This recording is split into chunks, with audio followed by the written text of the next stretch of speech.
guys? It's Naseem here. Now, after going back and using the Galaxy S22 Ultra for a good amount of time now, the one thing that kept coming to my mind whenever I was using it on a day-to-day basis was this simple statement that I think explains the S22 Ultra pretty perfectly.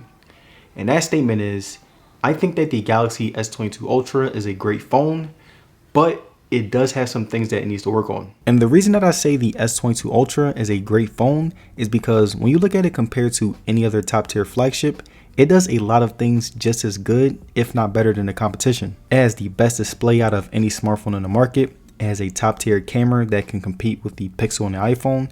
It has the smoothest software out of any Android to date, and it has many features that makes it stand out and doesn't fit in the crowd. Even looking at the extra quirks it has, like the Bluetooth S Pen, really gives it that extra emphasis that will turn a lot of people's heads whenever you're using it. And not only is it a head turner, it's also really practical and can help in many situations. And even though the S22 Ultra has some minor flaws that I will address in the video, I wanted to give you guys my experience with it after daily use and show you why it's still an overall great phone after 2 months of use. And now the first thing that I wanted to look at when it comes to how the Galaxy S22 Ultra holds up after 2 months was the display. Now the S22 Ultra has a 6.8-inch dynamic AMOLED display that was easily the smoothest display that I had experienced this year. Everything was very quick and snappy without any bugs, and I would definitely say that it was one of the most premium screens in the market. Again, the haptics really made the screen top tier. Like right here, you can see that no matter how fast I test the screen animations, I never get any lags and the quickness was at an all-time high. And one of my favorite parts of the display was just how bright it was. Whenever I was outside and the sun was shining,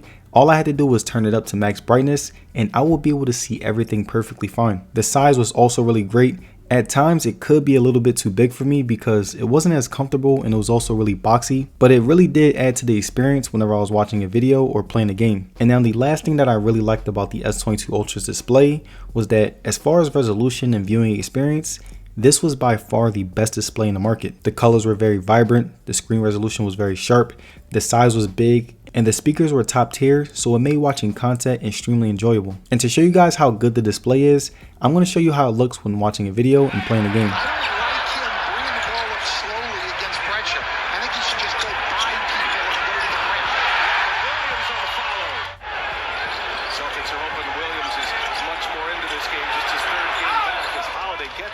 It is amazing how Drew Holiday can score.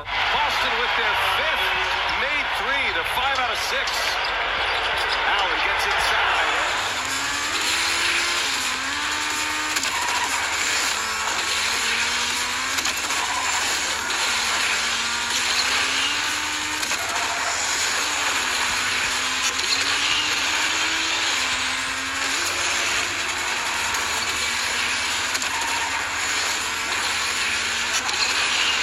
Now the next thing that I wanted to look at when it comes to how the Galaxy S22 Ultra holds up after 2 months was the software. Now the One UI was easily the smoothest experience when it came to dealing with Android 12.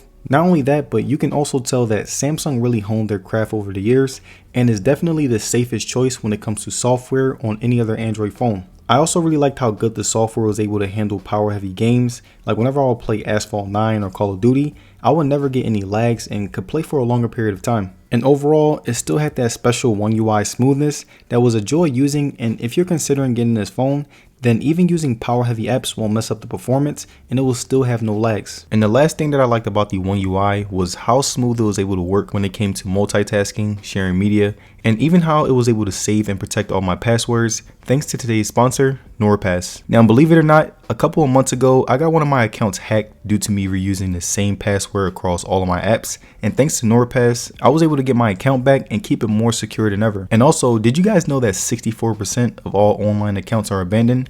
And if you're the type of person that reuses the same passwords across different accounts or even use a weak password, then you're more likely to get hacked even years after you've abandoned that account. And this is why NordPass is the best password manager, because not only do they secure all of your passwords across 6 devices, but they also keep your Wi-Fi passwords, important contacts, filling your credit card info for faster and easier purchases, and even filling personal information to any website like your address, name, and contact details. And you don't have to worry, your passwords are saved in an encrypted vault, protected by the secure XChaCha20 algorithm. And also the zero knowledge architecture ensures that no one but you can see your data you store. And you even can secure your passwords by using your Face ID or your fingerprint, and many more layers of security to ensure that your information is safe. And also, if you sign up with NordPass today, you can get a limited deal of up to 70% off a 2-year NordPass premium plan. And you can also go to the website down in my description and comment section, or you can use the coupon code Nasim215 at the checkout and get an additional 1 month for free. And I again wanted to thank today's sponsor, NordPass, for keeping all my personal info safe and hack free.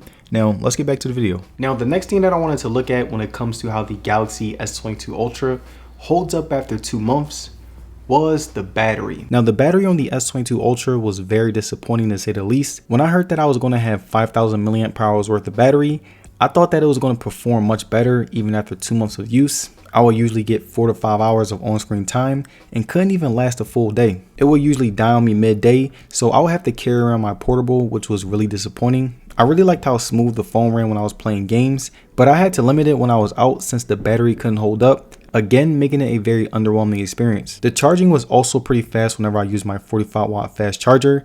I would plug my phone up for a short amount of time whenever I needed juice, and I would get enough to finish strong throughout the night. And compared to the S22 Plus, the charge times were pretty much the same. So overall, I would say that the battery on the S22 Ultra was pretty bad, and if you're someone who is looking to get this phone, then it won't be able to last you the full day, so keep your portable charger on you. Now the next thing that I wanted to look at when it comes to how the Galaxy S22 Ultra holds up after 2 months was the speakers. Now the bass on the S22 Ultra was the only part of the speaker that I would say was lacking. It didn't really hit hard at all, and whenever I would play music out loud on my phone, the bass was so low that I ultimately put headphones on when it came to my gym songs. And the only reason why I would watch videos out loud was because of how loud and clear the vocals were. Watching YouTube videos enhanced my visual experience and was the only reason that the speakers were pretty enjoyable. And to give you guys an example of how the speakers sound, here's an example of me watching a video with the sound on. The friendly bounce, and Bobby Portis turned that last Giannis post up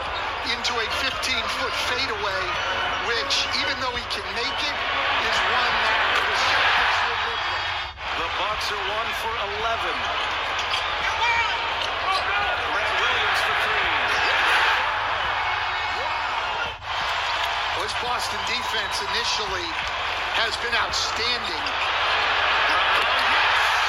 And now the final thing that I wanted to look at when it comes to how the Galaxy S22 Ultra holds up after 2 months was the cameras. Now the Galaxy S22 Ultra has a 50 megapixel wide camera that was able to take photos no matter how tough the environment was, and was also able to record high quality videos. Like right here, when you look at my outside daytime photos, I will say that these were some really good pictures that again turned out really well. The skies were very vibrant and color accurate.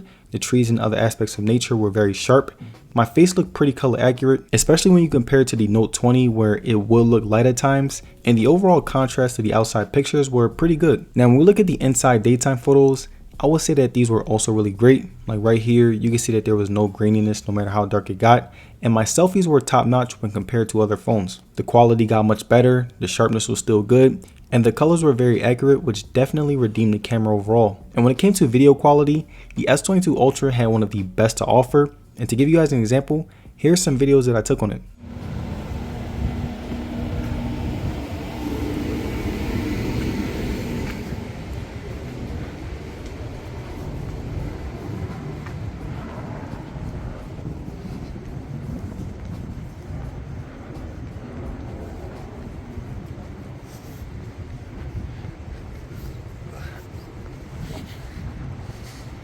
So here's my final question. Is the Galaxy S22 Ultra worth getting? And if I'm being honest, if you can look past the pretty trash battery life, then it'll be good for you. Because again, it's a really well-rounded phone that performs like any other top tier flagship there is. The only problem that I have is with the battery, but other than that, it's a really solid phone. And there it is, you guys, my final review on the Galaxy S22 Ultra. Now let me know down below, would you still get the Galaxy S22 Ultra even after its questionable battery? Let me know. And if you guys made it to the end of this video, I would like to say thank you for sticking around, and don't forget to like the video and subscribe. It'll be very appreciated. And as far as social media, you can follow me on Twitter and Instagram, and I will see you guys on the next one. Peace.